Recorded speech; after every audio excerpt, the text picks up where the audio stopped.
In 1899, a German archaeologist named Robert Koldewey arrived at a mound of earth in the Iraqi desert and began to dig. He had been sent by the Deutsche Orientgesellschaft, the German Oriental Society, to investigate reports of ancient bricks being removed from the site by local farmers, who had discovered that the ancient mud bricks made ideal fertilizer. For years, Babylon had been disappearing one brick at a time, carried off to feed crops. What Koldewey found beneath that mound, beneath the dust and rubble of 2,000 years, was the ghost of the greatest city the ancient world had ever seen. Streets wide enough for chariots to pass four abreast. Walls so thick that, according to the historian Herodotus, a four-horse chariot could turn around on top of them. A processional avenue stretching nearly half a mile, lined with glazed brick lions and dragons and bulls in brilliant blue and gold. A gate, the Ishtar Gate, that was, in its time, one of the most magnificent structures on earth. Babylon. The name alone carries weight. It has meant, at different times in history, the greatest city on earth, the most wicked city on earth, the source of all wisdom, and the source of all corruption. Its name appears more than 200 times in the Bible. It has given the world its most enduring metaphor for human ambition, human excess, and human catastrophe. And it was real, more real and more extraordinary than most people ever imagined. My name is Brian, and this is Vanished Worlds. Tonight, we go back to the banks of the Euphrates, to the city that called itself the center of the universe. And for 1,000 years, it was right. This is the story of Babylon. To understand Babylon, you have to understand the land that made it. Mesopotamia, the word means the land between the rivers in Greek, is the flat, sun-baked plain that stretches between the Tigris and Euphrates rivers in what is now Iraq. It is not naturally beautiful. It has no mountains, no forests, no stone. The soil is rich, but the rainfall is scarce. The summers are brutal. And yet, this is where civilization began. Somewhere around 5,000 years ago, the people of this plain discovered that if they dug canals to carry water from the rivers to their fields, they could grow food in quantities that no one had managed before. With surplus food came surplus people. With surplus people came cities.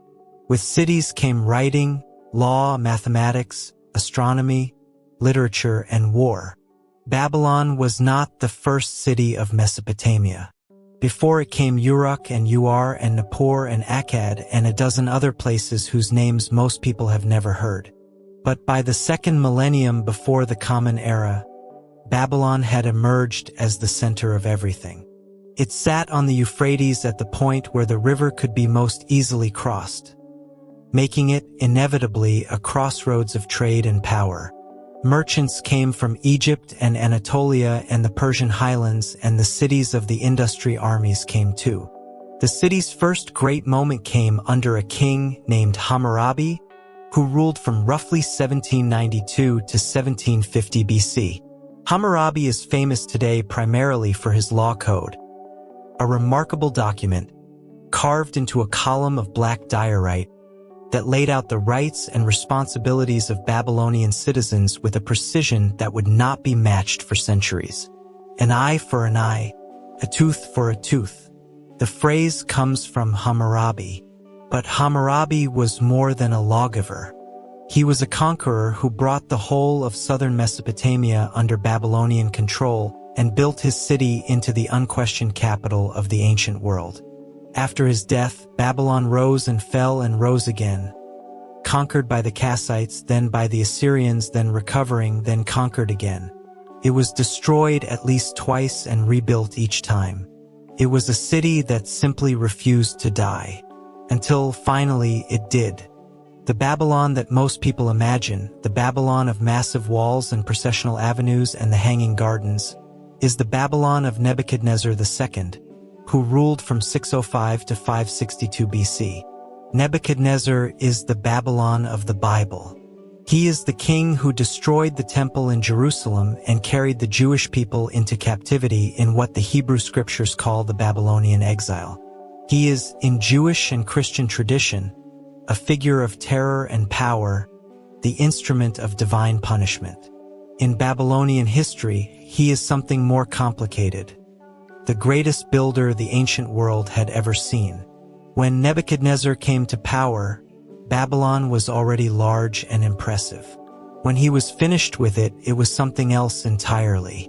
He expanded the city to cover an area of roughly 3 square miles. The population at its height may have reached 200,000 people, making it the largest city on Earth. He built a new palace on the northern side of the city, a complex so vast that its ruins still stagger archaeologists today. He restored the Great Ziggurat of Babylon, Edom and Enki, whose name meant House of the Foundation of Heaven and Earth, a step tower rising, according to ancient sources, nearly 300 feet into the desert sky. This is almost certainly the origin of the biblical Tower of Babel. And he built the Ishtar Gate. Named for the Babylonian goddess of love and war, the Ishtar Gate was the northern entrance to the inner city, the ceremonial gateway through which the procession of the god Marduk passed each new year. It stood perhaps 40 feet high and was covered entirely in brilliant blue glazed brick, decorated with rows of alternating dragons and bulls in raised relief, each one shimmering in the Mesopotamian sun. When Robert Coldway uncovered its shattered remains 100 years ago, he spent months cataloging fragments. He shipped over 100,000 pieces to Berlin. Today, in the Pergamon Museum, the reconstructed gate still stops visitors in their tracks. It has been doing that for 2,500 years. We should talk about the Hanging Gardens. The Hanging Gardens of Babylon were one of the 7 wonders of the ancient world, and the only one of the 7 for which no physical evidence has ever been found. There is no archaeological trace of them. No Babylonian text mentions them. The descriptions that survive all come from Greek sources writing centuries after the supposed fact. And yet, the descriptions are specific and consistent. A mountain of terrace gardens, irrigated by water pumped from the Euphrates, filled with trees and plants from across the known world. Built, according to one tradition, by Nebuchadnezzar for his wife Amytis, who missed the green hills of her native Media and could not bear the flat, dusty plains of Babylon. Whether they existed exactly as described, or whether they were simply a legend that grew from the extraordinary reality of Nebuchadnezzar's gardens, we cannot know. What we do know is the rest of the city.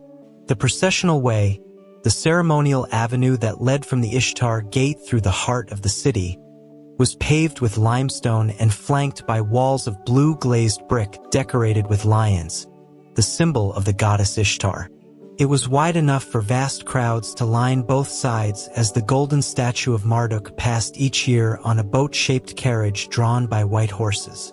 The markets of Babylon drew merchants from across the known world.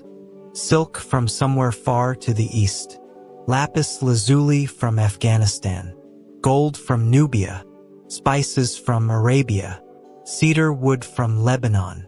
In the bazaars along the Euphrates, you could hear a dozen languages and smell 100 different things. At the center of it all was the temple complex of Esagila, the great temple of Marduk, patron god of Babylon, whose golden statue weighed, according to Herodotus, over 20 tons.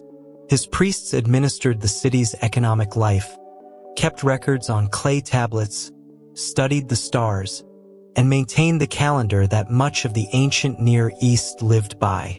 Babylon was not just a city. It was a machine for civilization, and the machine was about to stop. Nothing lasts. By the time of Nebuchadnezzar's death in 562 BC, Babylon was at the height of its power and glory. Within 25 years, it was gone. The end came on a night that has been remembered for 2,500 years. A night described in the Bible with imagery so vivid it has never faded. The year was 539 BC. A king named Belshazzar sat in the palace of Nebuchadnezzar, hosting a great feast. He had brought out the golden vessels that Nebuchadnezzar had taken from the temple in Jerusalem. He and his lords and his wives were drinking from them when, according to the book of Daniel, a disembodied hand appeared and wrote 4 words on the wall of the palace. Min, Tekel, Harsin. The words were Aramaic. Translated, they mean numbered, weighed, divided. That same night, the army of Cyrus the Great, king of the Achaemenid Persians, entered Babylon. The city fell not with a dramatic battle but with a quiet surrender. Cyrus had spent months diverting the waters of the Euphrates, which flowed through the heart of Babylon, reducing the river level in the channel that passed beneath the city walls. When the water dropped low enough, Persian soldiers walked into the city along the riverbed. Beneath the walls, beneath the towers, beneath the greatest fortifications the ancient world had built, while the court of Babylon feasted above them. Cyrus did not destroy Babylon. He was too clever for that. He presented himself not as a conqueror but as a liberator, a king sent by the Babylonian god Marduk himself to free the city from its impious rulers. He released the Jewish exiles and allowed them to return to Jerusalem. He restored the temples. He issued a declaration of policy carved on a clay cylinder, sometimes called the first human rights charter in history. But Babylon was never the same again. It was a province now, and that was only the beginning of its long decline. The centuries after Cyrus were not kind to Babylon. The Persians, for the most part, left the city intact and allowed its institutions to function. But there were rebellions, and rebellions were punished. In 482 BC, after a serious uprising, the Persian king Xerxes tore down the walls of the inner city and melted the golden statue of Marduk. Without its god, Babylon was diminished in ways that went beyond the physical. Then, in 331 BC, Alexander the Great arrived. Alexander loved Babylon. He had studied it under Aristotle when he marched his Macedonian army through the Ishtar Gate. Still, a century after Cyrus, one of the most magnificent structures in the world, he was received not as a conqueror but as a liberator. The people lined the streets. The priests greeted him with ceremony.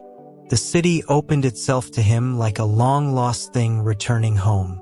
Alexander declared his intention to restore the great ziggurat at Etemenanke, the Tower of Babel, which had fallen into ruin. He ordered the rubble cleared. The work began. He never saw it finished. In June of 323 BC, Alexander the Great died in the palace of Nebuchadnezzar, in Babylon, at the age of 32. Fever, some say. Others say poison. Others say he simply drank himself to death after the death of his closest friend. We do not know. What we know is that the man who had dreamed of making Babylon the capital of his world empire died in the city he loved, and was carried out of it in a golden sarcophagus, and was never brought back. After Alexander, his generals tore his empire apart.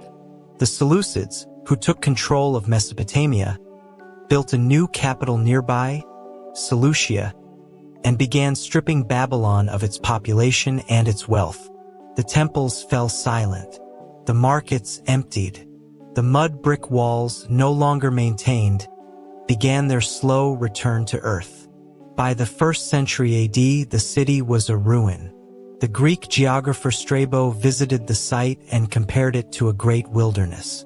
The Euphrates had shifted its course. The canals were dry. The city that had called itself the center of the universe was becoming a field. What remains of Babylon today is not much in physical terms. The site lies near the modern Iraqi city of Hilla, about 50 miles south of Baghdad. Coldway excavated it for nearly 20 years, shipping hundreds of artifacts to Berlin. Today, in the Pergamon Museum, a reconstruction of the Ishtar Gate assembled from its shattered fragments still stops visitors cold with its impossible blue beauty. In the 20th century, Saddam Hussein rebuilt portions of the ancient city, constructing new walls on top of ancient foundations, pressing modern bricks stamped with his own name alongside the ancient ones. He built a palace overlooking the ruins. He saw himself, with characteristic modesty, as a new Nebuchadnezzar. The wars that followed left the site damaged in ways that archaeologists are still assessing. A military base was built on part of the ruins. Vibrations from helicopters cracked ancient masonry. Ancient pavements were crushed under armored vehicles. And yet Babylon endures, not in stone, but in everything it gave the world and never asked credit for. Our 60-minute hour, our 24-hour day, our 7-day week, our division of the circle into 360 degrees. These are Babylonian inventions so thoroughly embedded in our lives that we use them without thinking, without knowing where they came from.